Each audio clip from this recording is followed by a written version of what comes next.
Hi, I'm Marty Krofft. And I'm Sid Krofft. And we are doing a lot right now. So we are lucky. We're because at Comic-Con. We're at Comic-Con. We've been here the last 4 years. We have not only survived, but we're probably the only company that's still going that was doing, back in the 70s and 80s, they're all out of business. So, we survived, we're lucky. And, right now, we've got a picture at DreamWorks, Lidsville, with Alan Menken doing the music. He's won all the Oscars at Disney. And we've got a couple of new things coming. We're back in the kids business. We're doing something that no one knows about, that we're just in the development stage. And it's going to be preschool, which we've never done, in the vein of Sesame Street. And we have Cesar Millan, we're partners with him, the dog whisperer, and we've got his kid who's 13, Calvin, who's the puppy whisperer, and we're creating a bunch of puppet characters, and we're going to have live dogs, guests, other people, so it's kind of exciting right now. So this is something that we just started up, and actually Sid, who's involved with all the creative stuff, in a major way, is going to get into it sooner than later. Let's talk about real quick just how people might recognize you for what your body work. Well, sitting next to us is Wesley Ure, and he starred in one of our most successful television shows for children, which adults watched also, Land of the Lost. Run, Holly, run. There's a dinosaur. That's my entire performance of the show. And of course, the first show we ever did, which is our baby, our favorite, is H.R. PufnStuf.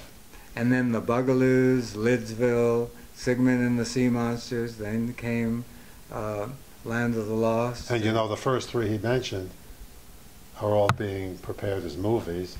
We've already done Land of the Lost as a movie. Didn't work out the way we wanted it to, but we got the movie made. And, the movie was very expensive. And you also know us from maybe Donnie Marie Osmond, Barbara Mandrell, the Brady Bunch. I mean, we've done an awful lot. How has Hollywood changed since then, or even Comic-Con? How has it changed? Well, and I guess there are a lot more buildings. And I think that when we were doing it at the beginning, there was one person that you talked to at the network, and you left the room either with a show or no show. Today, it probably takes the entire company for them to say, okay, let's do a development deal. So but you have to accept what they're doing. So we're in there. We're just moving with the times, and we always did that. Are you guys fans of Comic-Con and seeing everything else that's going on? It's amazing. It's just...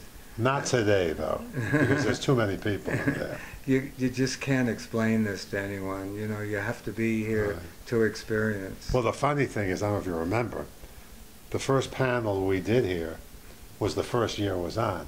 At the U.S. Grant. There were 11 people at this thing, Yeah. So this thing has really got to give it to these guys.